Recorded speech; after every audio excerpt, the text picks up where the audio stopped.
We're going to mute everybody's session. So if you want to ask a question, I want to call your attention to chat. Down at the bottom of the Zoom window, you might see a little icon that says chat. And in that chat window, you can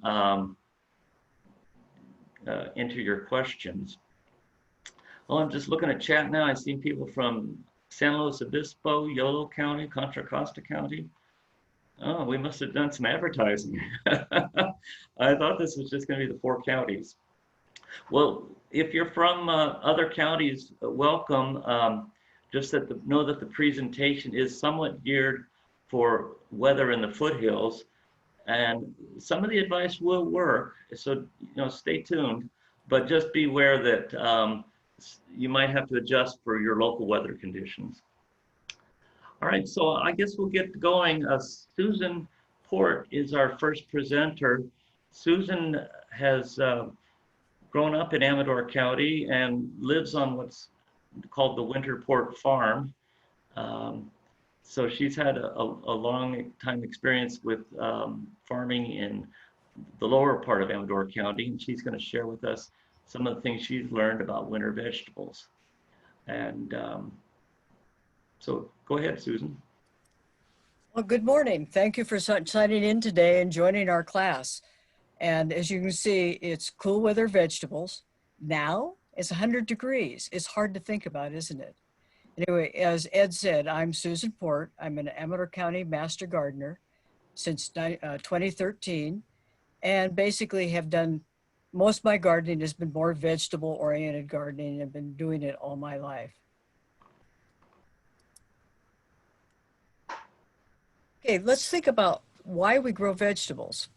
And these may pertain to you, and they may be new thoughts or something. But anyway, basically, I wrote these of why I enjoy it.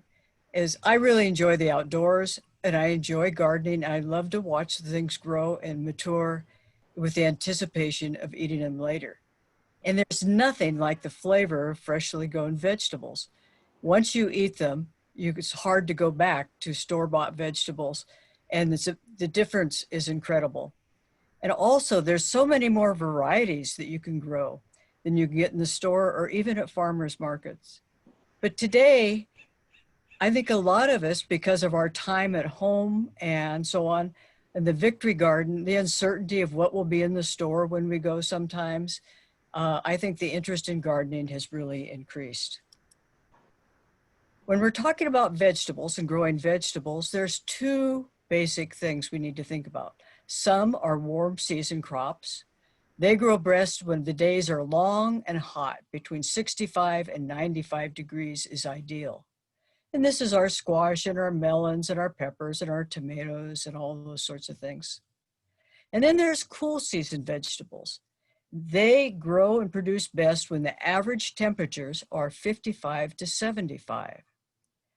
And these are things like our cabbages and broccolis and kale and lettuce and various things. There is overlap between the 2, but there's specific differences in growing and handling them.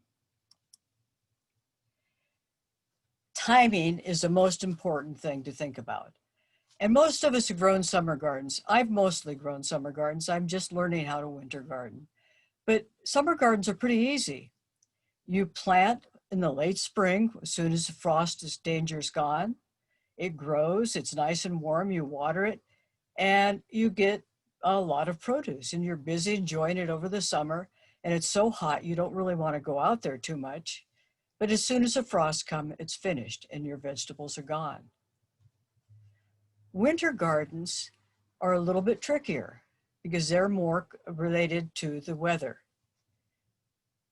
First of all, to be successful, they need to have time to grow before it gets cold and frosty. And if you get that done, you can harvest those vegetables all winter. And once it gets hot in the spring, they're finished. They're going to bolt and go to seed. So what do you do when you're thinking about your winter garden? The first thing is think about what you like to eat. Plant what you like, and you may want to get adventurous and try a few others. Like I always continue to plant kale, even though it's not my favorite, but then I end up not using it usually. Once you thought about what you want to plant, you need to think about your space, your soil, your water, the sun, and the climate. When we're thinking about space, you can have an area that's just in ground dedicated to growing vegetables. You could have raised beds. You could interplant your vegetables with your flowers and in your yard. You can use containers, whether it's big container, whether it's big containers or smaller containers like this. They can be pots on your porch, they can be tubs, whatever works, whatever you have around or whatever you'd like to use.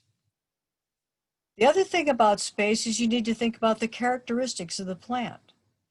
One, how big does it grow? Is it compact? Is it sprawling? Is it climbing? How much space will that individual plant? And also whether it's a single crop or a continuous crop. A cabbage is a single crop. So you grow that one plant, you get one cabbage. But artichokes, peas, they continue to produce as long as the weather is appropriate. So you get a continual crop. And lettuce doesn't take up much room. And if you harvest it above the growing point or just pick off leaves, you can extend the harvest of it for a long time too. Next is soil. Soil is the key to growing healthy vegetables. The soil actually provides the plants with air, water, and nutrients. All soils need organic matter for tilth, or this allows space for both air and water and space for roots. And a soil with good tilth holds moisture. The soil itself provides essential nutrients. The nutrients come mostly from the soil, and the primary ones are nitrogen, phosphorus, and potassium. And often we need to supplement with these. Generally, the others will be sufficient. So how do I get my soil ready? Well, there's several ways, and thinking about the time. If you are going to plant now, I would recommend using some compost. You can work it in the top few inches, or you can mulch with it. Either way will be fine. But if you're going to be planting within edible crops within 4 to 6 months, you should not use manure. If you're just getting a bed ready for summer vegetables, you can use manure now to nourish the soil. The same with cover crops. That's if you're going to get your bed prepared for later crops. And you could plant cover crops and there'd be wonderful soil for the spring. I'd recommend all crops being mulched. It helps with the moisture. It helps regulate the temperature for the soil getting too hot or too cold. And you may end up needing to fertilize. You may use both organic fertilizers, which are easier on the soil life and are longer lasting, or you can use chemical for a quick response. I often start out with using fertilizer at half rate, and if it seems like it needs more, you can always side dress later. But remember, you're aiming for a healthy soil with organic matter and necessary nutrients. A healthy soil will actually feed your plants. Other necessities are water and sun. You want to make sure water is available. Not nearly as important for your winter vegetables because once the winter rains start, you will not have to worry about the water. But to get them started, you're going to need water. And often I take down my irrigation system in the winter because of freezing. So I can't do things like hose off the aphids that get on some of the plants because I don't have a ready water source close to those plants. So, it is nice to have it right nearby. And then you need to decide on your irrigation method, whether you're doing flood irrigating, drip irrigating, or sprinkler irrigating. You need to decide on how you're going to irrigate these plants. The most popular one these days is drip. It saves water and it keeps the tops of the plants from getting wet when they shouldn't be. You need to look at your plants of patterns of sun. Vegetables need 6 to 8 hours of sun, even during the winter time, to grow well. So look at your planting area. Will it be shady or sunny as the sun moves south? You know, it changes in your yard throughout the seasons. So consider that and take note of it. Do you have deciduous trees that have leaves now so it's shaded but will drop leaves and will have more sun in the winter? Look at those patterns. The most important consideration is climate. Cool weather vegetables can tolerate some frost, and often many of them can tolerate a lot of frost. Some can go down to 0 degrees, although most of them are fine in the 20s and can get damaged if it's colder or even killed if it gets too cold. But for most of our climate that we're talking about in Amador County, cold is not the problem. But they may be damaged by storms from hail and wind and so on. So some of the protection that's needed is more for the wind and hail and harsh conditions like that rather than the cold. But if you put new transplants in once it's cold and frosty, they will need to be protected to get established. If they aren't established, the frost will kill them. So find out your frost dates, your predicted frost dates for your area. And then also you need to be aware of your microclimate. Local terrain can sharply modify the climate zone. And my experience with this was my house is about 20 feet higher than my garden. And my summer crops in the garden were killed a whole month before my things around my house. The difference in that slope, cold air drops. So at the bottom of the hill, it's going to be colder than the side of the hill or even the top. The top will be the warmest, but it's also more susceptible to wind and storm damage. So sometimes the warmth doesn't affect it as much. And if you're on a south-facing slope, it's going to be warmer than north-facing slopes. Shaded areas and windy areas can cause great temperature variations. So think about that. Do you have a lot of wind? What areas are protected? What will get the wind?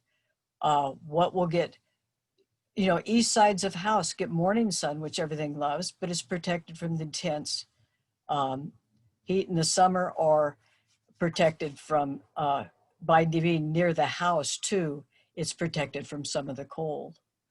Any walls, solid fences, barriers, so on can affect the temperature. So look at your yard. And if it's wintertime and you look out there, look and see where it's frosty and where it's not. And you'll see the patterns in your own yard. So we've talked about some of the considerations of growing winter vegetables, but let's get down now. What fall, winter, and spring eating, winter weather crops. What crops can we actually grow?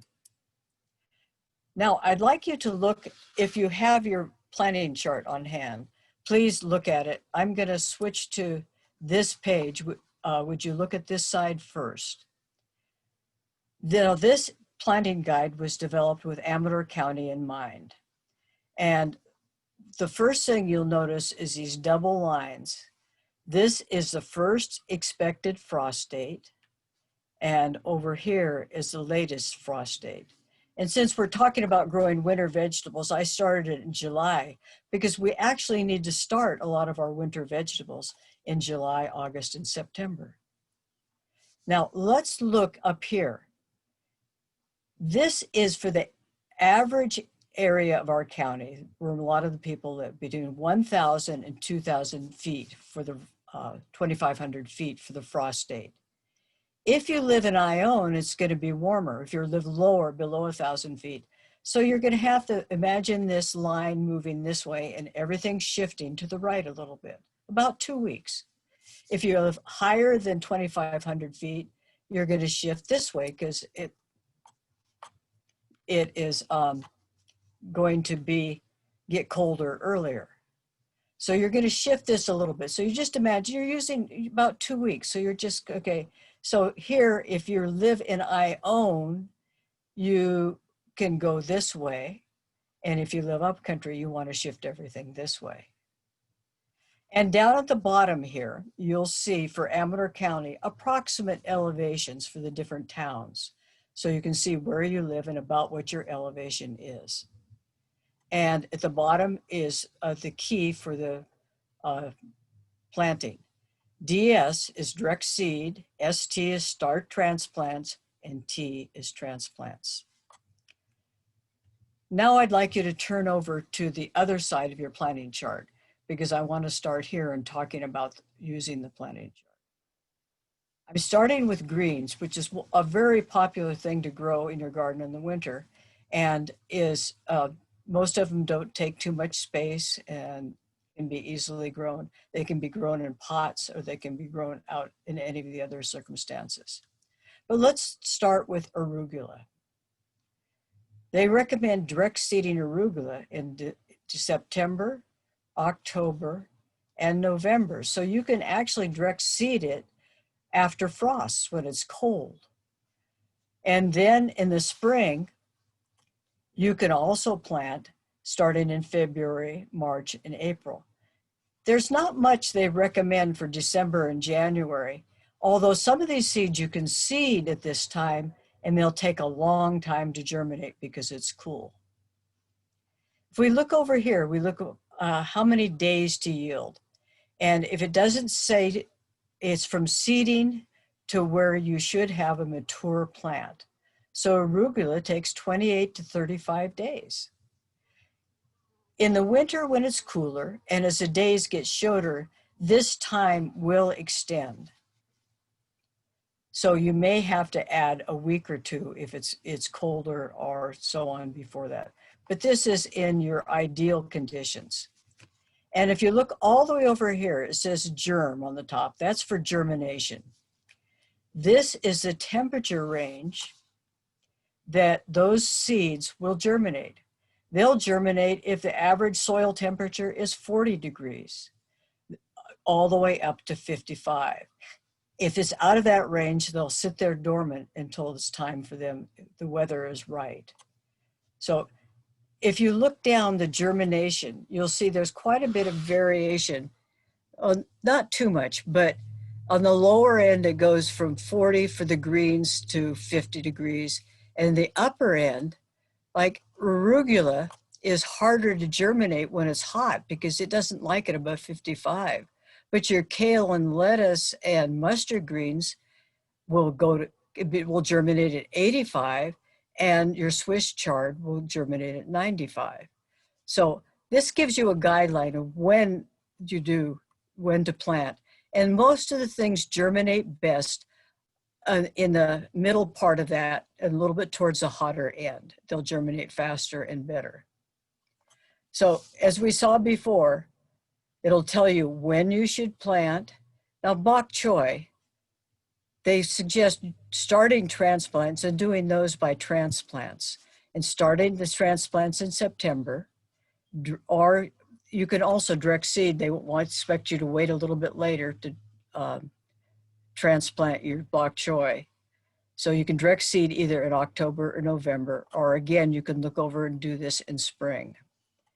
Etc. Kale gives you your dates of what you should be doing. And lettuce. Lettuce is frequently good to replant every 2 weeks to keep a fresh crop. If you try to regrow your second heads or second leaves off it, you could get away with a little bit longer. But lettuce you can grow year round, and it will germinate from 40 to 85 degrees. Spinach, same types of things. Swiss chard, it really likes weather all year round, and it will germinate all the way up to 95. But I've had chard stay in the ground for several years. You don't even need to replant it, and it's just fine. When you think about the coldness of these crops, they will all go down to about 20 degrees in this section without being killed or damaged by the cold. And some of them, like kale, actually improve with cold weather. So the kale that's the sweetest and the nicest is kale that you're picking when it's really cold. Now, let's look down at root crops. When you look at the chart here, all you see is direct seeding. Root crops don't transplant well. It's recommended to direct seed them where you're going to grow them. And you can look at your days of yield for each one, how long they take. Fennel takes a lot longer than most things. Parsnips is another long thing. Germination temperatures, they germinate when it's quite hot or relatively cool. When you're trying to germinate this time of year, it's often good to shade this area to cool it off. I recently planted lettuces and carrots and things, and it was about high 90s and hundreds, and I had 50% shade cloth, and they germinated just fine. Cold crops are a little bit touchier than the other things, because if you plant in the fall, it really needs to reach maturity by frost date, or you're not going to get much off it for the winter. And when it turns hot in the spring, it's going to bolt quickly because it's thinking it's getting warmer, and it won't produce the nice crop it does. So this is what always throws me, is you should be either starting transplants, or if you're going to buy transplants, you should be planting them now in August when it's hot. And again, since if you're in an area it's really hot, like I own, or like our whole county this week, you need to shade it. You need to protect it some to get it going. So if you transplant broccoli now, it takes about 60 to 80 days from transplant to be mature. So you're getting it mature or very close to maturity by the time it frosts. And you again do this in the spring. You can plant, but it depends on your weather. If I transplanted broccoli in February and it needs the 2 or 3 months, it's going to get here. And often in April, we get weather that's hotter than it likes, and by May especially, and it tends to just bolt and go to flower. So the best time to plant these crops here, what your cold crops, is August and into September, depending upon where you are. That's been my most successful time for them. Okay, let's turn over to the other side.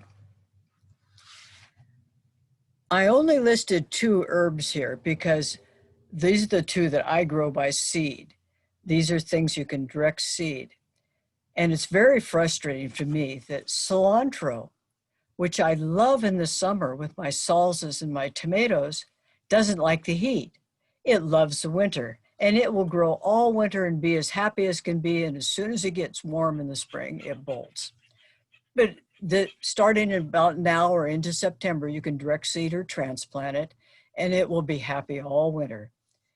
And it grows relatively quickly, and it needs a little bit cooler to germinate. I make sure this was shaded, maybe even start that in your house in a windowsill or someplace before you put it out. Parsley is a good year-round customer. It grows summer and winter, and this is a good time to seed it. The other thing with herbs is a lot of them are perennials, and this is a good time, the fall, early fall, before the frost, to get them, to transplant them and get them rooted and started in your gardens. So look into other herbs too. And then there's the alliums, which is your garlic, leeks, and onions and shallots. And these, again, August, it's hot out there. You don't think about planting these crops.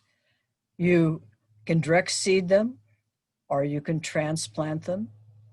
And if you, with my experience with growing garlic is you get a bulb and you break up the cloves and you plant each clove, which will again make another garlic bulb. And they take a long time. So they're going to go in the ground, the transplants, in October. And you aren't going to harvest them till early summer when the stops dry out. The only one of these that you can grow successfully twice in the year is the leeks. You can direct seed now, and you could start these in pots and things or in trays and then transplant them, or direct seed if you can shade them. And you transplant again. But this one is short enough duration to producing that you can plant it again in the spring as a transplant. So if you're doing it here, you would either buy transplants or you direct seed a month or two ahead. Onions, direct seed now, or you can transplant later. And this is probably the most successful way right here, is to transplant. And again, you're going to be harvesting those in the spring and early summer, along with shallots. So you're using cloves here, you're using transplants on the, probably into the ground on the leeks. And you can, these are for transplants, the recommended time to yield. And this is if you use little bulbs and so on. Shallots, basically the same thing. We also then get into our perennial vegetables that are there from year to year. And asparagus can be very rewarding if you have room for a bed. Once you get an asparagus bed started, it can be there for 20 or 25 years. And it just sort of sits there. And in the spring, before anything else is producing, the asparagus starts to pop up. You harvest, and the first couple of years it's in, you have to not harvest or harvest very lightly. And then you have your next 20 years to harvest. You harvest until the stalks begin to look weak. You let them grow, go to a fern. You have a fern all summer. When the fern dies back in the fall, you cut it off, mulch and feed your bed. And in the spring, you've got vegetables again. And you plant these with crowns that you can buy. And as I said, the first year you don't harvest, you let that strength go into your plant and your roots to sustain the growth for later years. Another is artichokes. In our climate, you're not going to, especially in Ione where it's very warm, you're not going to get a summer crop, but you're going to get a spring crop. And they can tolerate the cold. They might die back, but then they'll pop up from the roots. And you put these in, and again, you're going to get root divisions to plant. And the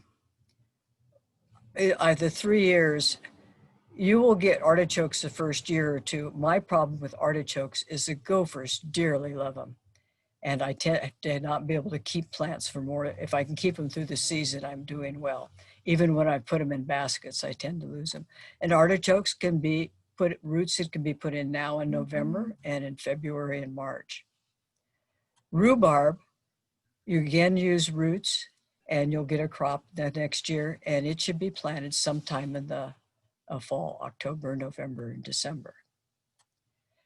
Another category is legumes. Legumes are very special because these plants absorb nitrogen from the atmosphere and put it onto nodules on their plants, which gets released into the soil. So it feeds the soil and feeds your plants. So if you grow cover crops, if you grow one of these or a cover crop of legumes, work it into the soil when you're done, you don't have to add any nitrogen. The nitrogen is there. It's been brought in from the soil. Fava beans, you direct seed. They're great big seeds. You just direct seed them anytime from September through December. And you can grow them for eating and leave them on the vine. But if you're growing them basically to nourish your crop and your soil, when they start to bloom, you would then cut them off, chop them up or work them into the soil. I keep hitting my button, excuse me. And then you can grow peas, which are also legume. And remember, peas, there are basically three kinds. So the shelling peas, the snow peas that are flat and you eat pod and all, and the snap peas, which are rounder and real crispy, but you eat pod and all. And they're all basically handled the same way. And you can direct seed them in August, September, and October. And this is one that will benefit from trellising. And a lot of the plants say they get 3 or 4 feet tall. My experience, most of them will grow up that 4 feet, and you can stand there and pick peas, and you can pick peas for up until once they start to produce. If it gets too cold, they won't start producing yet, but as it starts to warm, they'll produce until it gets too hot, and then the heat just finishes them. But this is essentially, and what's really interesting is if you lay out a planting chart for summer vegetables and winter vegetables, you have a lot more choices and varieties of winter vegetables. But I imagine a lot of us, including myself, mostly have grown summer gardens and really are just getting into the idea of having fresh produce from your garden all year round. I wanted to just show you some pictures of some of these things. So the fun of being able to choose all the different things, all the different colors of lettuce, all the different colors of chard, spinaches, kale, bok choy, another kale. You know, there are many kinds of kale. There are several kinds of all of these things. So you can experiment and see what you like best, and the color and the differences are a lot of fun. Remember, leafy greens you can direct seed or transplant. Root crops. You see the colorful ones more and more in the stores or the farmers markets, but there's yellow, there's striped beets, there's all kinds of colors of carrots, turnips. There's a white turnip. Oh, there's a picture of the white turnip that is very tender and it's sweet. It's wonderful to put into a salad. And these are often called Asian turnips or sometimes Hong Kong turnips and some other names. You can grow different kinds of radishes, and here are parsnips. But what fun to see all the different colors and variety. Our cole crops, remember we transplant these. Cabbages, broccoli, Brussels sprouts, red cabbage, Romanesco. Romanesco is like a mild, it's probably a cross between cauliflower and broccoli. It's very mild and sweet, and it's very nice and very interesting. You see how it grows all these little spikes? And this makes a head like cauliflower. And kohlrabi. So these are some of the types of things you can grow. Okay, parsley and cilantro, what they look like. Okay, onions, Greeks, onions, leeks, garlic, and shallots. Not saying those in the same order, sorry. This is what transplants look like. This is what the little bulblets look like, and what some of your crop will look like at the end. Perennial vegetables. We talked a little bit about growing asparagus, and you know, when you plant these, you dig a relatively deep trench. You lay the roots in crowns in there, roots in there, and as they grow, you slowly fill in the trench. And they like rich soil, so you can add compost and along with your soil as you fill it in. Here's your artichokes, and you'll see you'll get artichokes. When the weather warms, the size of the artichokes will get smaller, but you can grow a lot of artichokes that are small, and they're good also. And then here's rhubarb. And as you know, rhubarb, you only use the stalk. There's too much acid in the leaves. They're somewhat toxic. So you just use the stalk and cut it up, and you can, a classic thing is to mix it with strawberries, or you can just cut it up and add sugar and so on and saute it and make a rhubarb sauce. Here's our legumes. This is the fava bean, and fava beans can grow 4 or 5 feet tall. They get big, they get tall. but they grow straight up. So they aren't taking too much space. And peas, as I say, work well to trellis.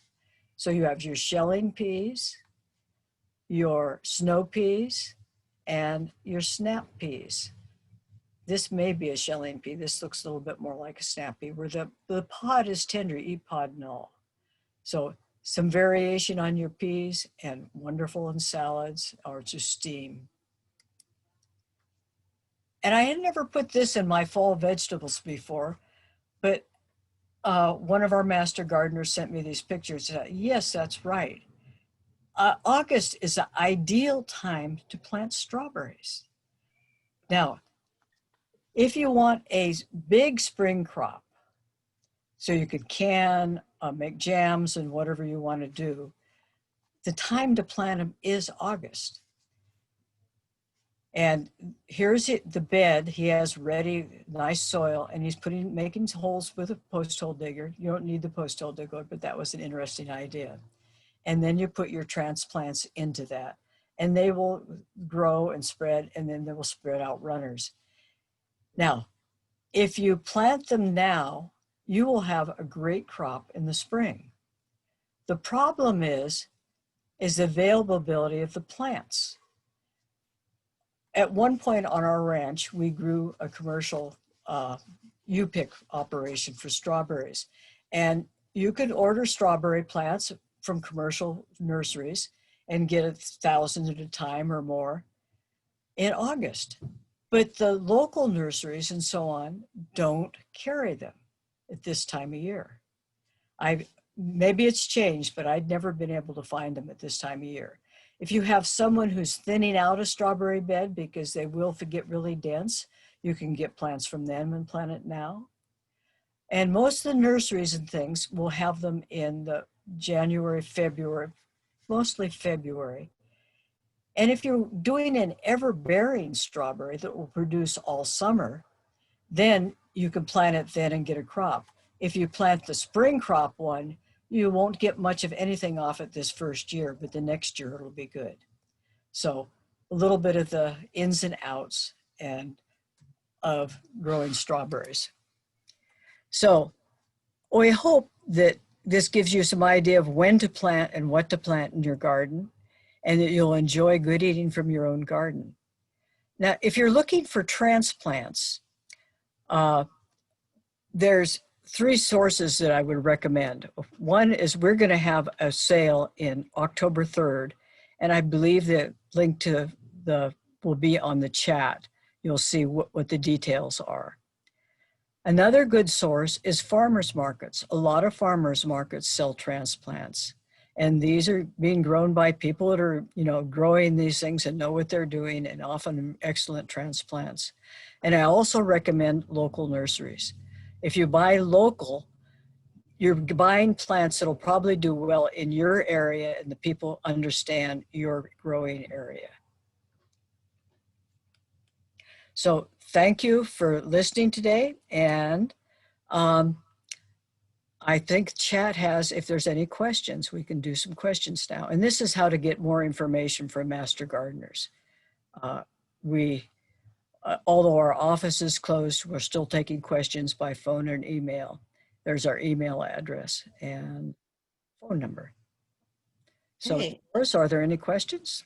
Yes, actually there are. Not a whole lot, but some, and some comments too that I'd like to convey.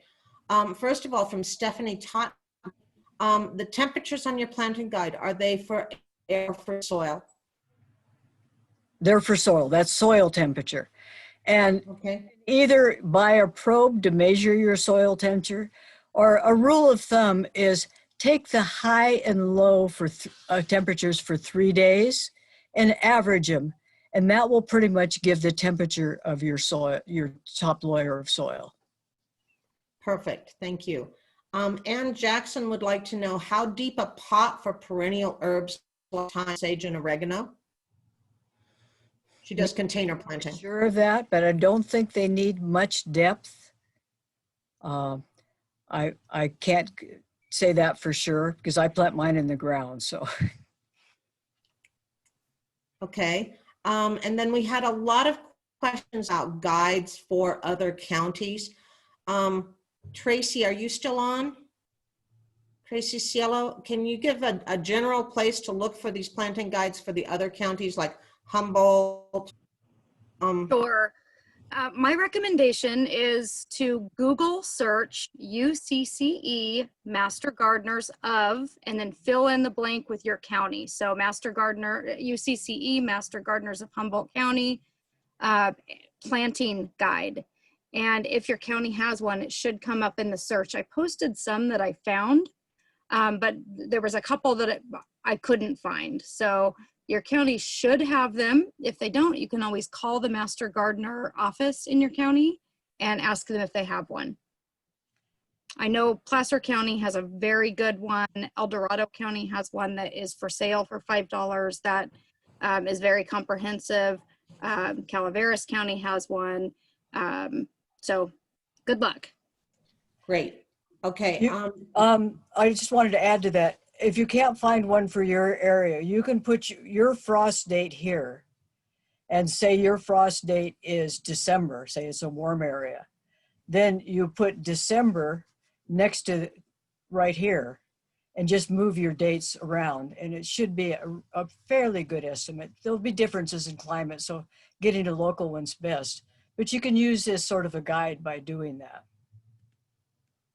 Okay. Next on the list is what would cause radishes not to bulb? Not to bulb. I suspect it might be too much nitrogen. It would be growing all of the foliage rather than putting out a good bulb. That would be my first thing to check out and suspect. And also, I'll mention on radishes. Radishes really are a cool weather crop. You can grow them in the summer, but my experience in the summer is they get very spicy and sometimes just too spicy to eat. In the winter, they're much milder. Okay, cool. Next is, what is a good time to plant mustard?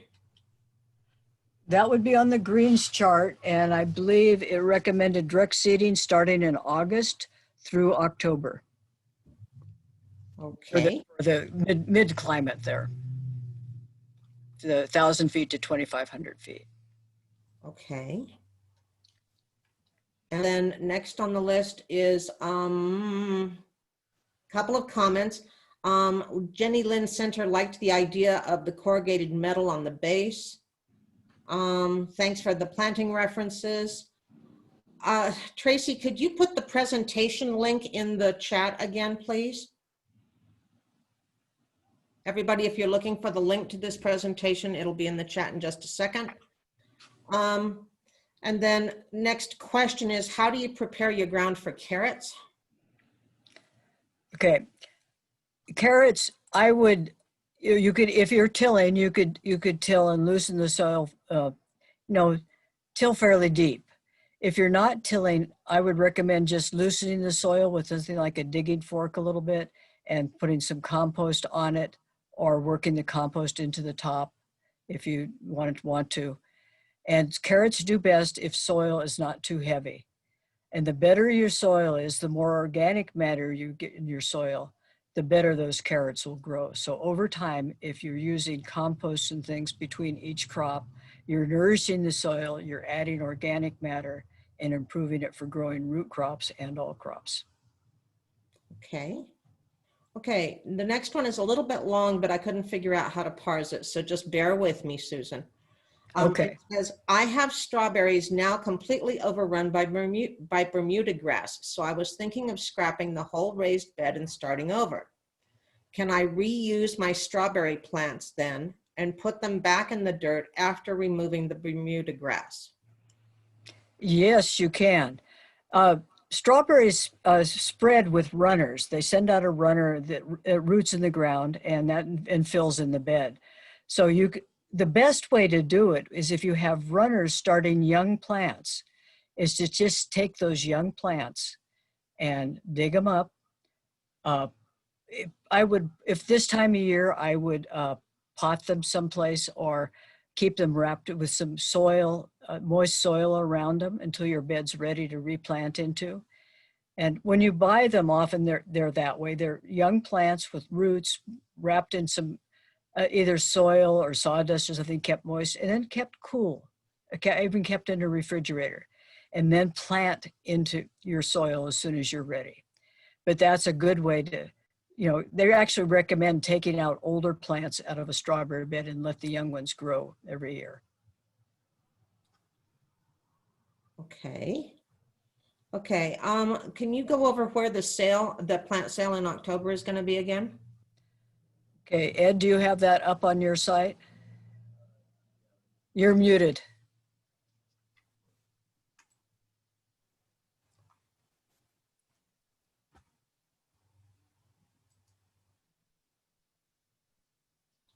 Ed, say again. Yeah, I'm gonna find it. I think I'm sharing it. No, I'm not sharing it. There, am I sharing this? Can you see that? Yes. Okay, so that's the plant sale. Now that's in Jackson. And if you're in Amador County, El Dorado County, Calaveras County, come on by. If you're very much farther away, I'd say, might not be such a great idea what Susan was talking about, buying your plants local.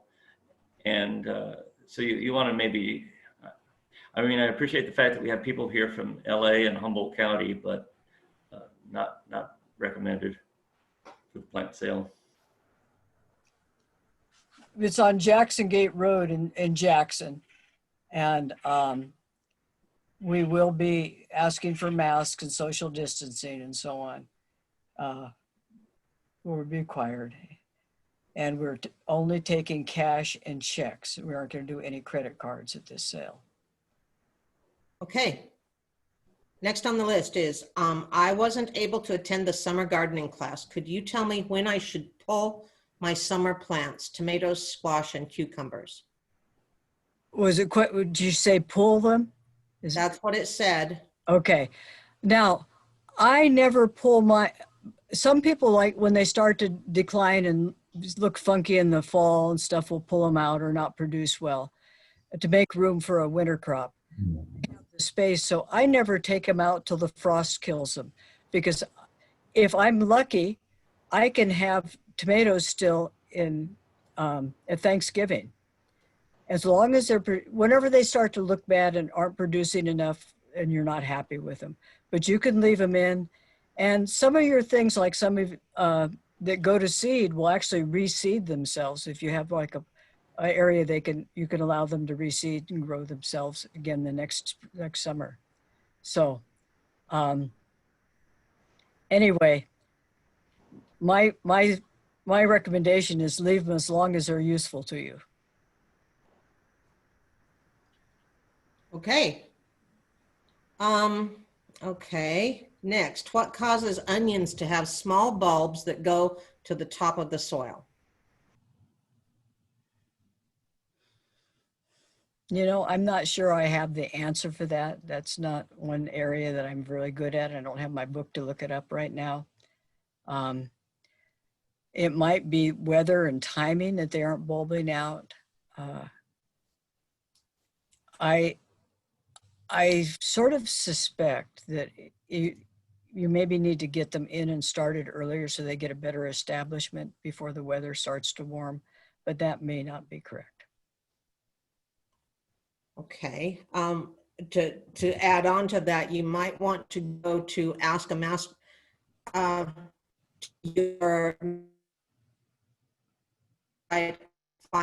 your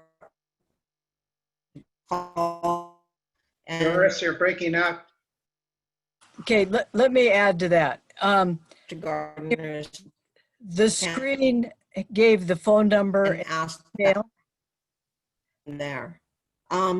Next on the list is, do you have any advice for Meyer lemon trees in containers? No, I do not. I'm sorry. Again, ask the question to the Ask a Master Gardener. Email it or phone the number on the website we gave you. Okay.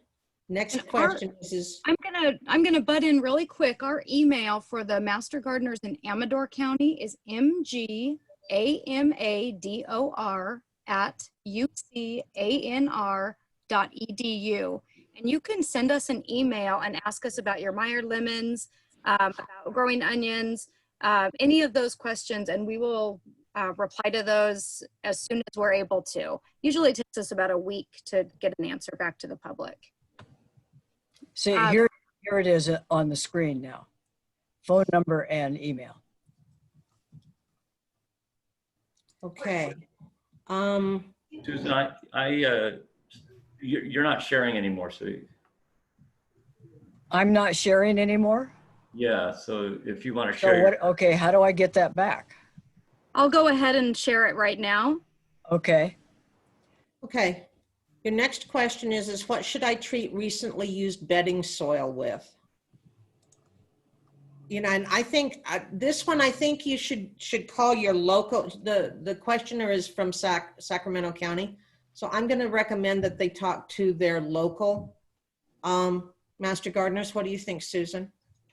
Yeah, I'm not quite sure what the question is. Do they want to know, do they need to fertilize it? Do they need to sterilize it? I'm not sure what they're asking.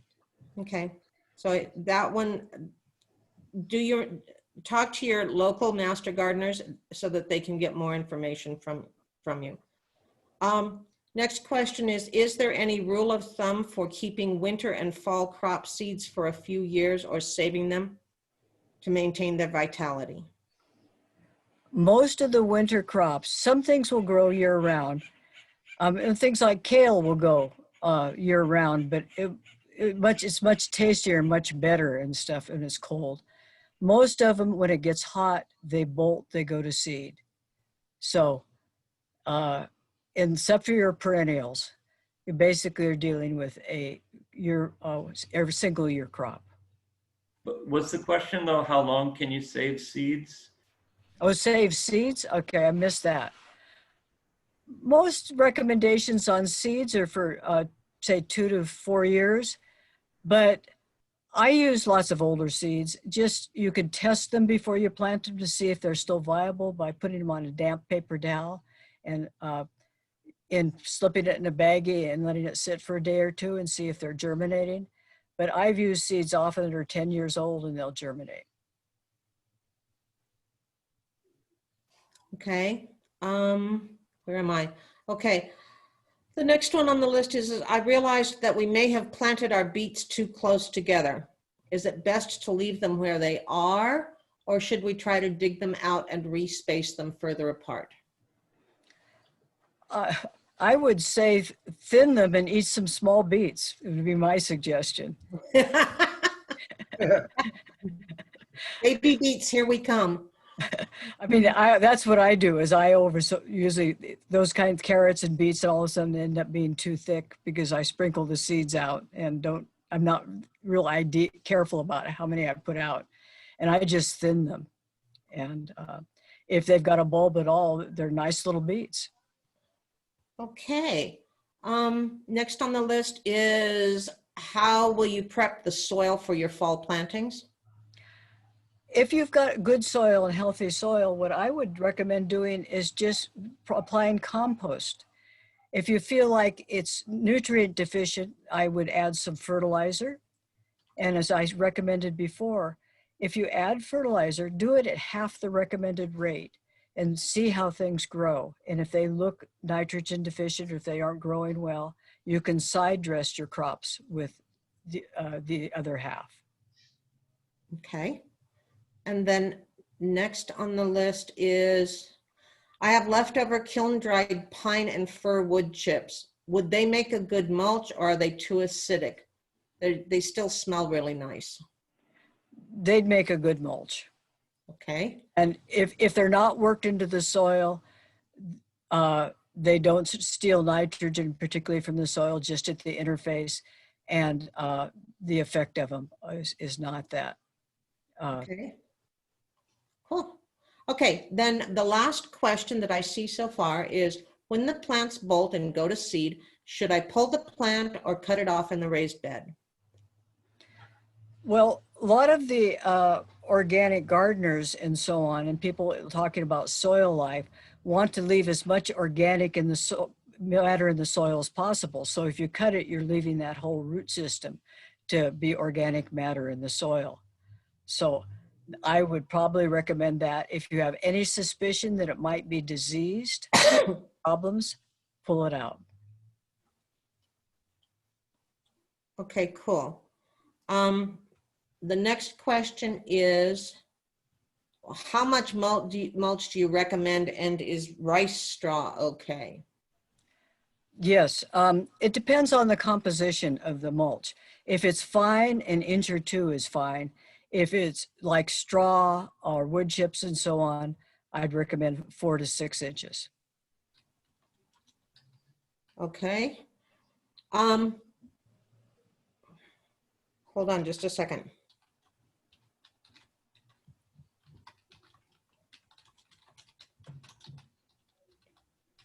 Okay, we're going to put a hold on questions for a while. Susan, thank you so much for your time and your efforts on this. And please stand by, because depending on how long Alan takes, we'll have you back again, okay? Okay, So thank you. No problem. Next up is Mr. Alan Vosberg. Yeah, now Susan, you need to share your screen, or else Tracy needs to stop what she's doing. Okay. Do you I don't want know to how share that, the did screen Tracy button? do that?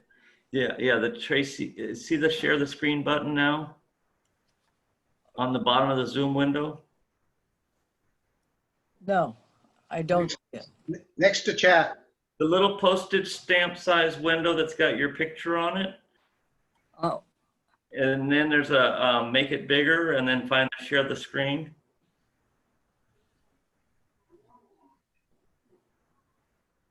okay. Oh, okay. Now I see how that works.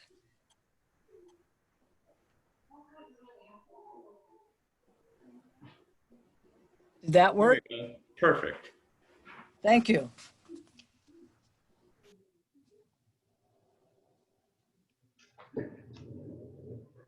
Okay, Doris, did you want to introduce Ed, or do you want me to? Or I'll Alan? introduce him. I'll introduce him.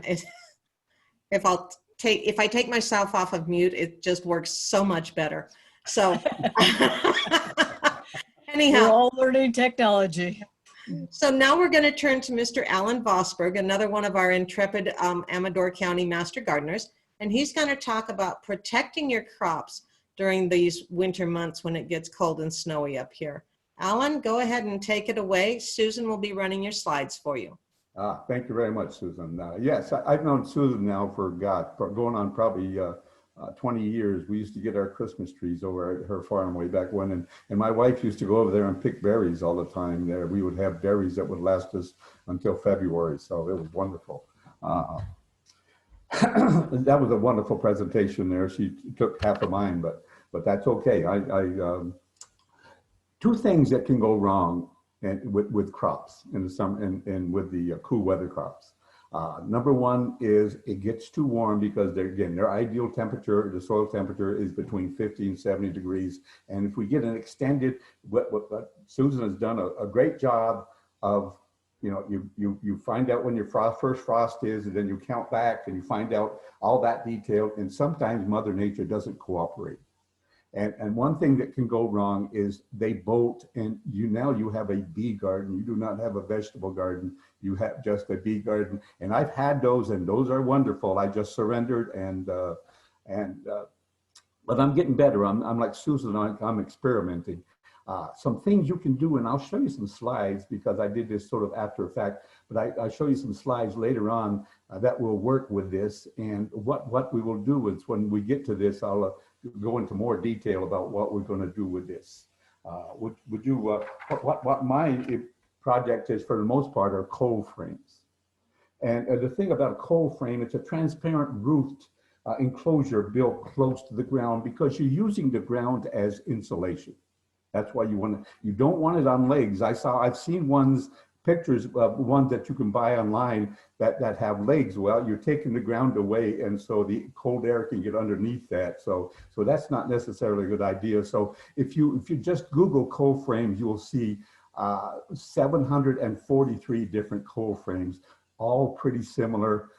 Small miniature greenhouses, because that's what we have basically here is a miniature a greenhouse. When we talk about miniature, this could be a 4x10 cold frame. I mean, it's all relative about the size. Go ahead to the next one, and the next one is what we want to do here is reasons for building a cold frame. I've been experimenting with root crop like Susan have, and number one is extend your growing season. Number two, it protects the elements such as wind, harsh rain, or hail. And probably that's one of the important elements around here is especially the hail and the wind. That will drop the temperature of your crop, and you have quite a few problems. Another reason for having a cold frame is it's great for starting seeds early or hardening off. Because when we grow them inside the house, we're babying them. Because the light and the warmth that you get from that lamp or that blanket is just minuscule. It's very little. Once you take it outside and you get the sun, you're getting much more intense sun. One of the pluses about doing this, hardening off, is to find some days where it is overcast.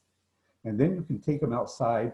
The sun is not quite so intense. You take it outside for 2 hours, bring it back inside, and you do that. And you do that for about 3 days in a row, and then your start should be okay and almost ready to go into the ground. The next one there, Susan. The frugal cold frames. It always depends on how much are you growing. If you're just growing one bed, you probably could use something like this, just plain old milk cartons, cut off the bottom. You'll notice the caps are still on them. You'll leave the caps on there during the evening time, and then during the morning, you will take them off. That's your ventilation, because again, hot air rises, and so the hot air will be able to come out. It might get too hot in there, and then you will cause these to bolt. So if you take the lid off, it depends on the weather. How do you anchor it in place? Because again, we're going to have wind here. What you do is you put a hole in the side of this, and you're going to do this probably to two or three sides at least. And then you take one of these staples, yard staples right here. Usually we use these to put down weed block cloth and stuff like that. And you get various lengths for these and put them into the ground, and it holds them pretty well. A pail like this, or a clear pail, put a couple rocks on top of there again, because otherwise you might have to go down the road a mile to pick them up and bring them back to your house. So next frame. Here are some cold frames, okay? This one here is handmade. This one over here is the one to the right is a store-bought one. And you notice the one to the right, it looks like they're just using that. I don't know how. I look inside and I see plants in there, but I look underneath and it looks like there are paper stones up there. I don't know how that's going to work, because if you look at the other one on the left-hand side over there, if you look at that one, that's an old window, and that is the best thing to use. Is you can use 3 products for this transparent top of this structure. You can use glass, which is number one, because it will last for 20 or 30 years until it breaks, basically. It will not yellow, it does not block the light. It is ideal. And if you have double pane windows, then you get even more light coming through, and it retains even more light inside that box. The next one is polycarbonate, and that comes in sheets of 4x8 sheets. You can cut it into a thing. It's like 250 times stronger than glass. So it is a real powerful material. It's about 5/16 inches thick. I called our local Habitat for Humanity looking for windows, and I could not find one wooden one. So you might find a source. I called a couple other places. They didn't return the call, of places that do doors and frame. Because if we can do a door, then you can do an even bigger cold frame, a glass door with the window panes like that. Again, over on the side over here on the right-hand side, And on the left-hand side, you'll see, how do I place, where do I place my, my cold frames? Well, I put them up against the house because that will block the wind. Another thing that I want in both instances is a southern exposure, as Susan was talking about. And the way this is built, it will capture the most light. If you have a southern exposure, it will capture the most light with this kind of design. What happens is, because it is angled like that, the board or the boards in the back are taller than the board in the front. And because of that, your box is angled. We'll go to the next one, please. Again, we got two others right here. The one on the right, you'll look at it and you'll see this is definitely homemade. it is bales of hay. You got a wooden platform on the top, and then you have a window that can open and close. That window on both sides, they're able to open them on both sides. In the morning, if it gets too hot, you open this up and you put a stick in there and you let some of the hot air out, because again, you're looking for temperatures of 50 to 70 degrees. And so in the morning, if it's not too hot and you get a temperature, again, a soil temperature much higher than that, and do that for a long period of time, it's going to bolt. The one on the left is, I don't know if that's glassed up there, but that could be, it doesn't look like carbonite at all, but it could be some plastic material, but it could be glass.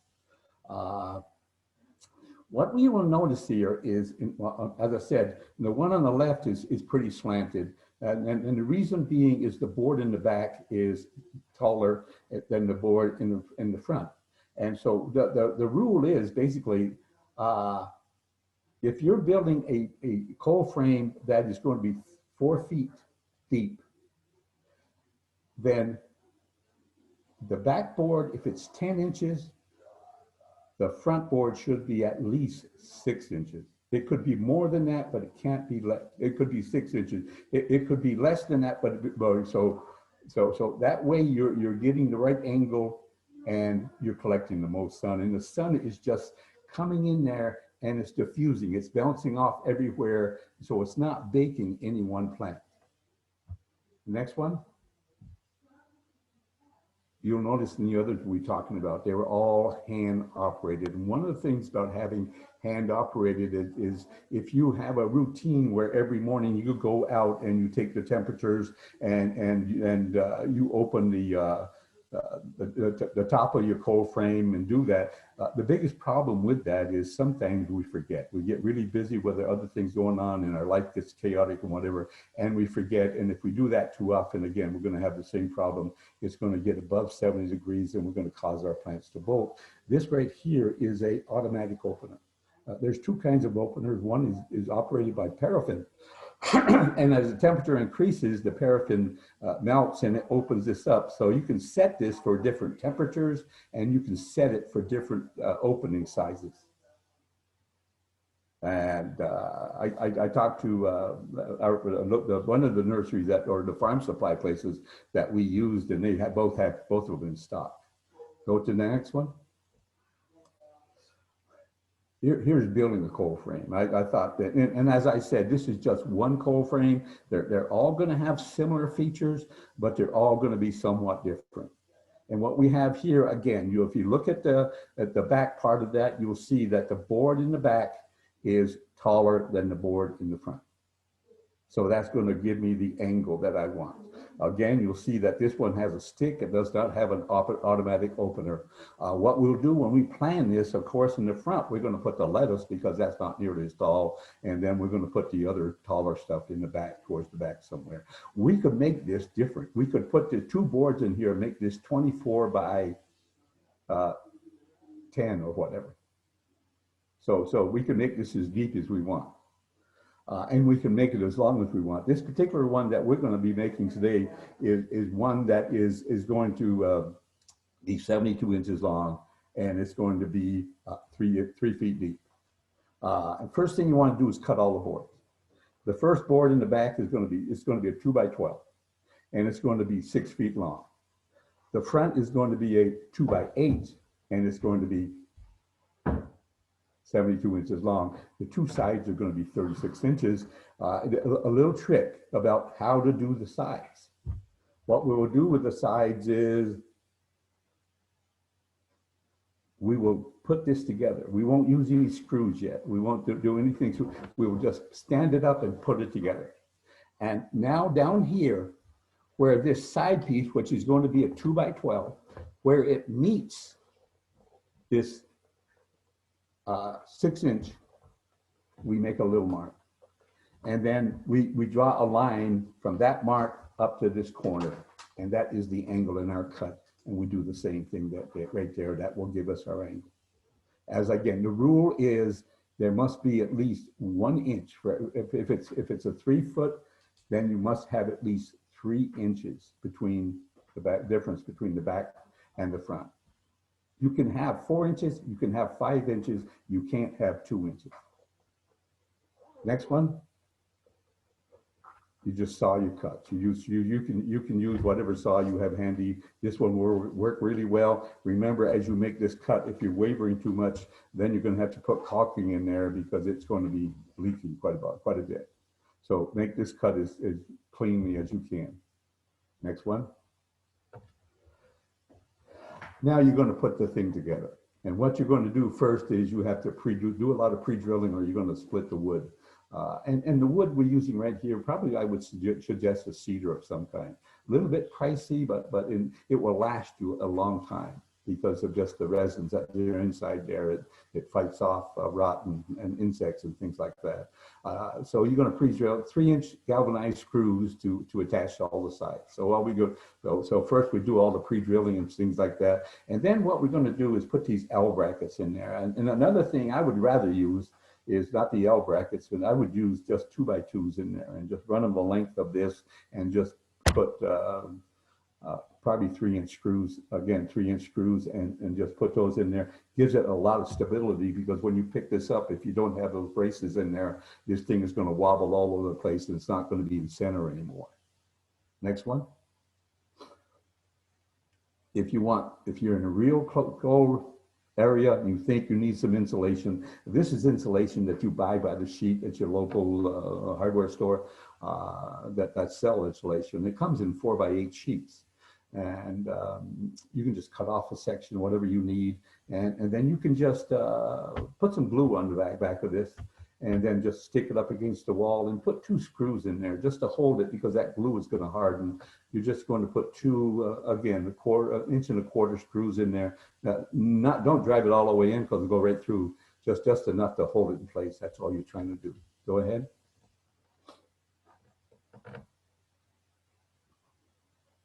This is the top. This is going to be the lid. And one thing you have to make sure when you're doing the lid is to make sure it's going to fit your box. so this is one way you have to measure 2 or 3 times just to make sure. So first thing you do again is what you're going to do here on the top, on the left hand side over there at the top, and on the right on the bottom there on the right hand side, those are 2x4s. And those are going to be 69 3/4 inches long. They're not going to be 72 yet. They're going to be and then what we're going to do is the sides here, the one on the left and the one up there by the fence, those are going to be 2x2s. And those are going to be 39 inches long. And then in the center, you have 2 braces, which are going to be 32 inches long. And that's because of the length, you are going to have to do something to support those.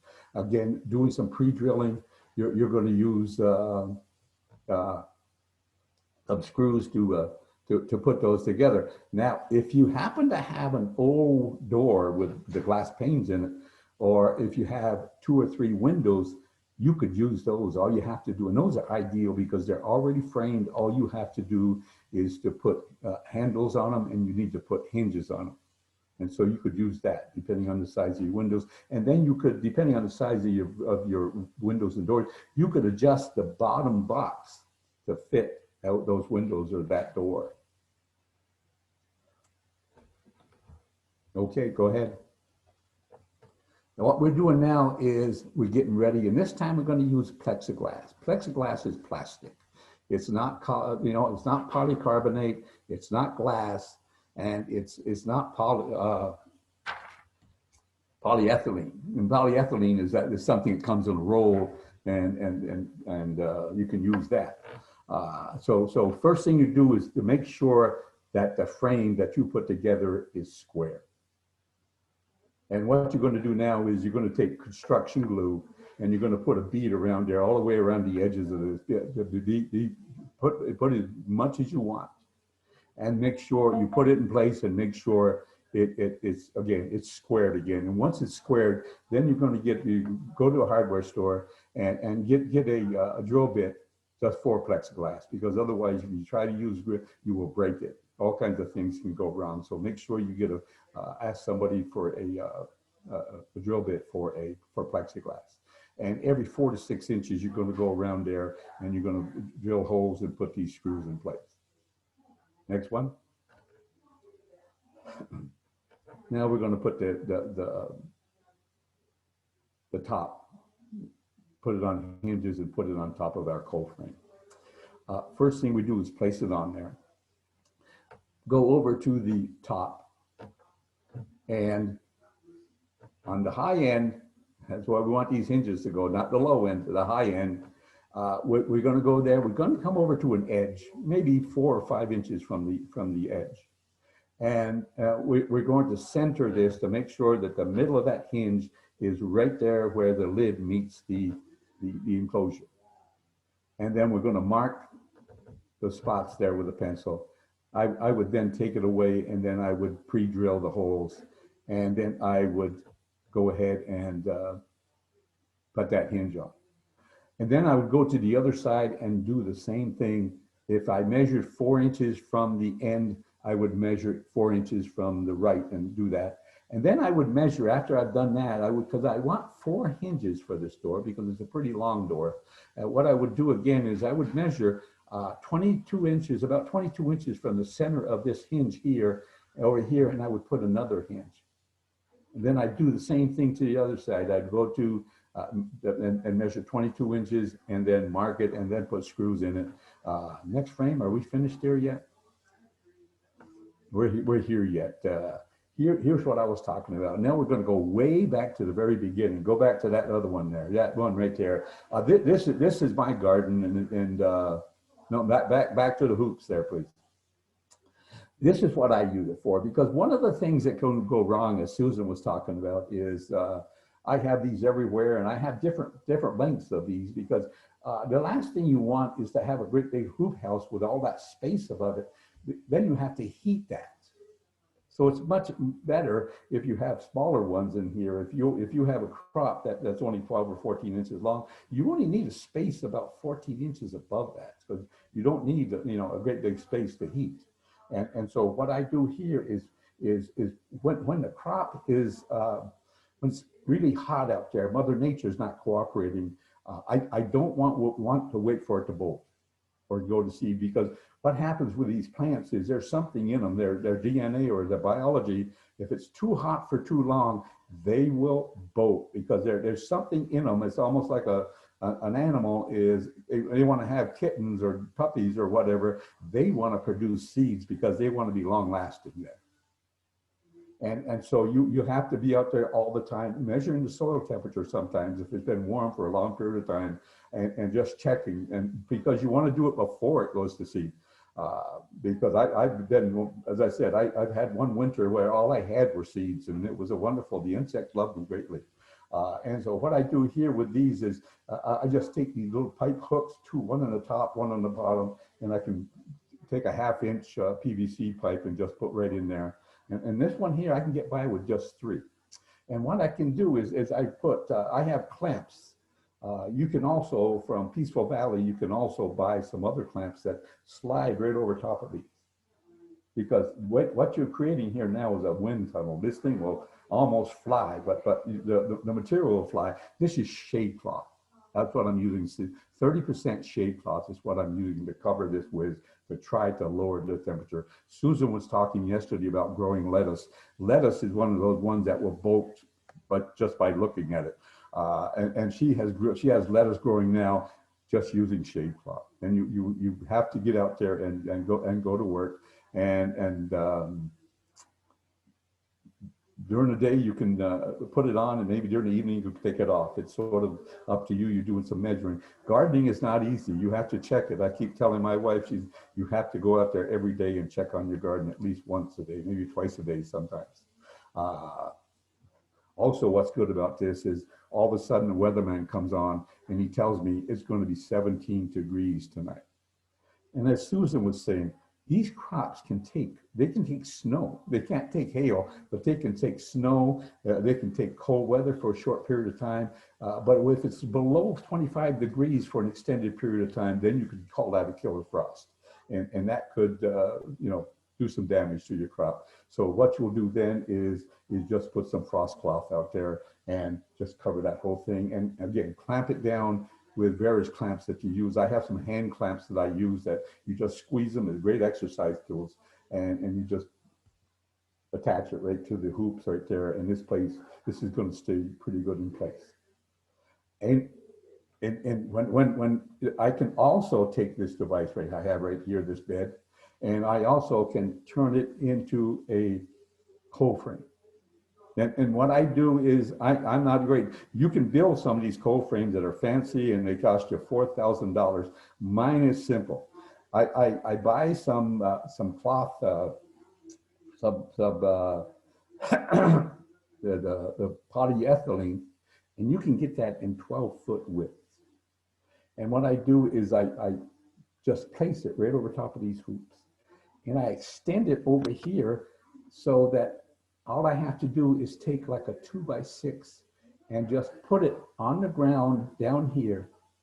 And that sort of gives me enough heat inside. And I do the same thing all the way around here. And that gives me enough heat inside to keep this for growing. Because what happened last year is we had about 2 weeks down in Sutter Creek where the temperature was probably in the 20s and 30s.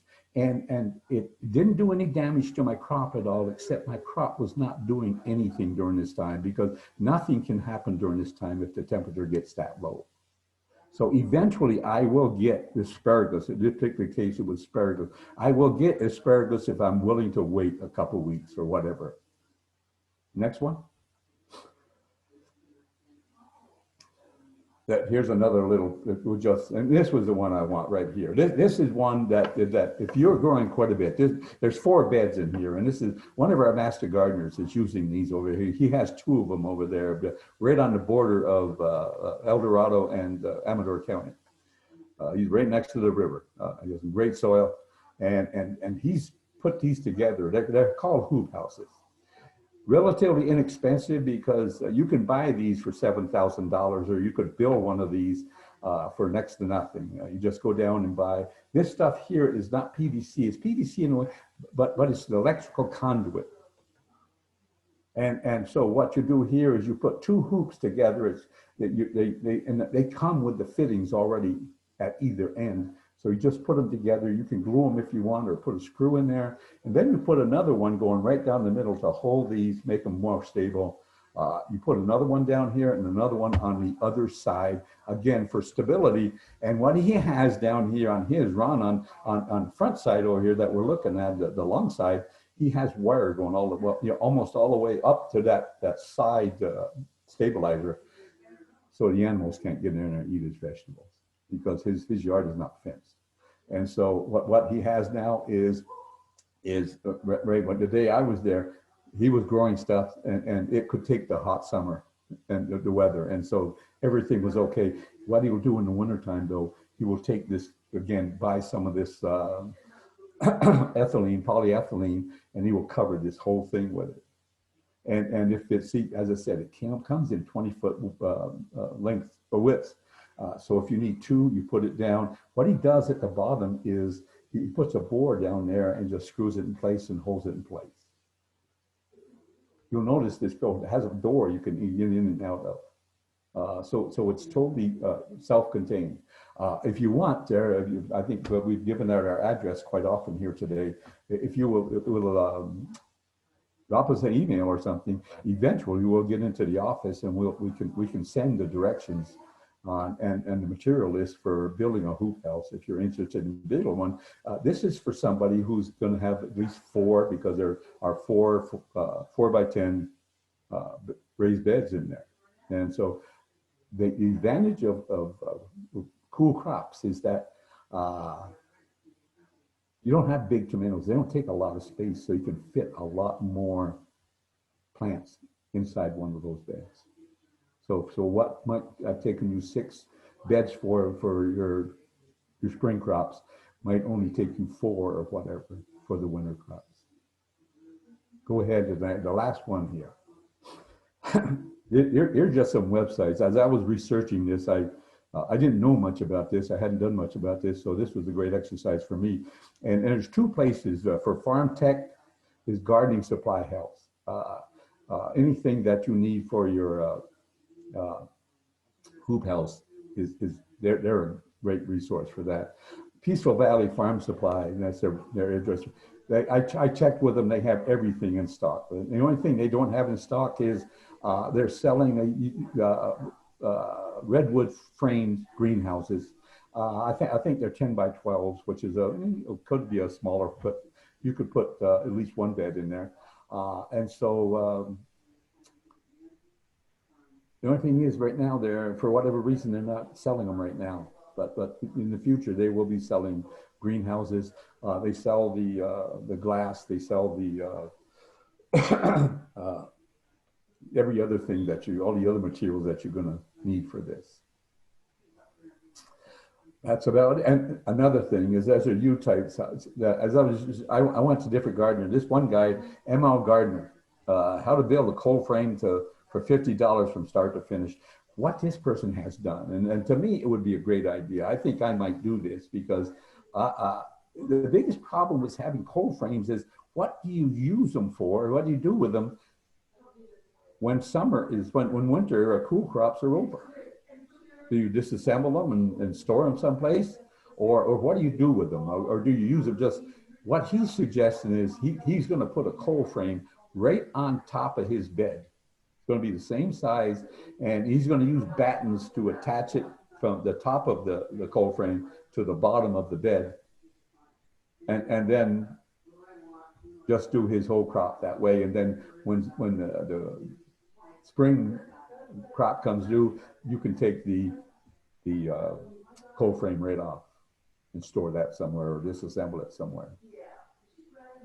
In that area, there's also a couple other websites that you can look up under things, and they're just interesting and fun to watch.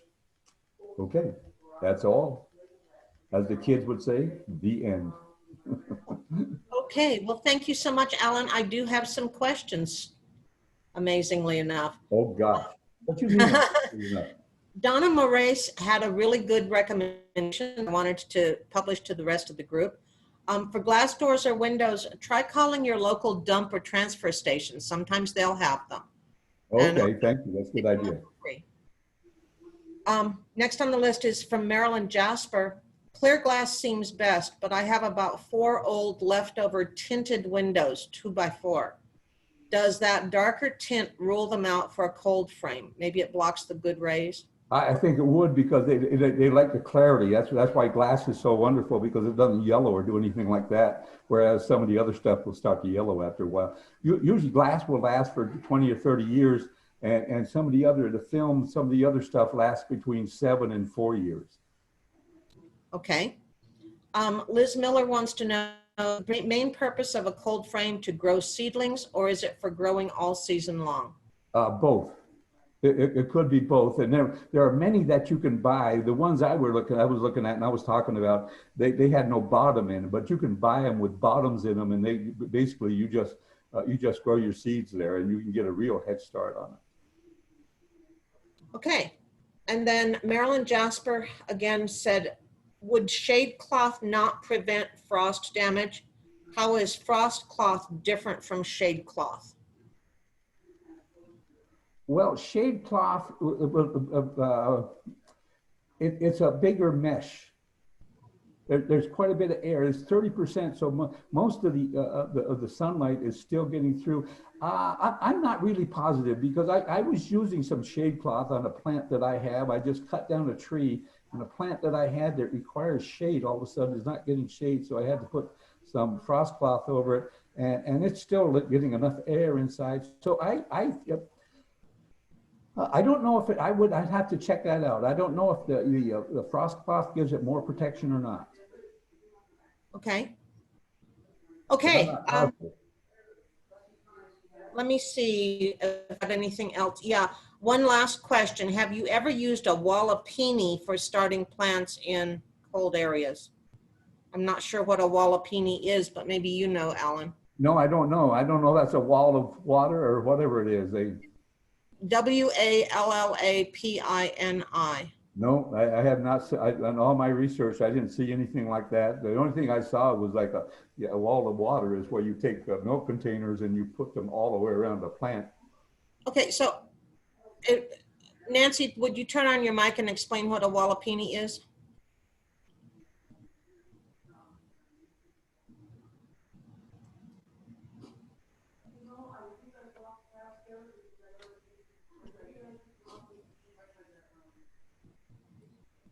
It's a type of greenhouse. I see that. Thank you. Yeah, no, I didn't see that. That's because it wasn't there. So no, we've never used it that I know of. I've never used it, no. Okay. Any other questions?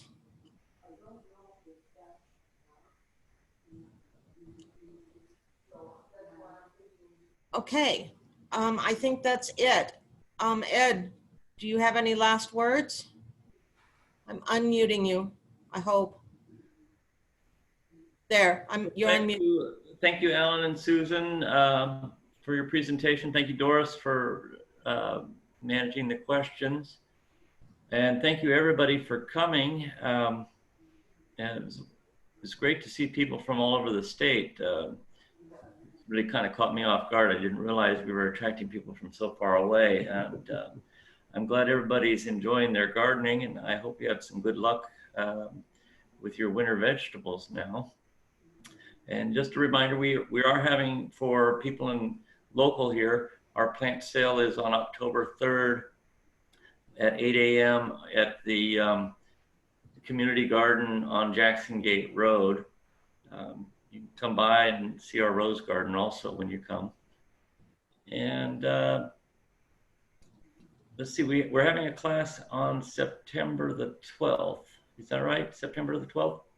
Yes, that's right. Yeah, so it'll be on pruning fruit trees.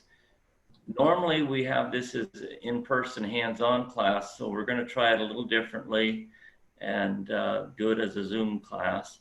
We'll talk about how we can prune our fruit trees to get keep the trees short, stay off the ladders, and get an abundant amount of fruit from your trees.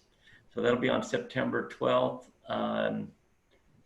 Ed, 9 o'clock, same I'm time. going to interrupt you for just a minute. Could you share up the plant sale information again? Oh, yeah, let me do that.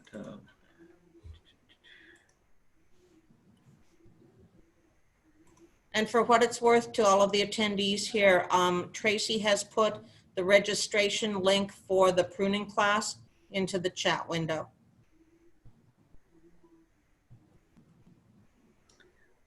Okay. I'm not sharing it. Are you seeing my screen or no? No. Oh, well, I was seeing it. That's happy. Well, this is a learning curve we're having to go through with Zoom. I keep reminding myself we are not professionals, okay? Yeah. Well, we're better at gardening than we are at Zoom. Yep. All right, well, everybody, thanks for coming, and hopefully we'll see you in September for the pruning class. Well, thank you so much, everybody. Thanks for joining us. Have a great day. Thank you.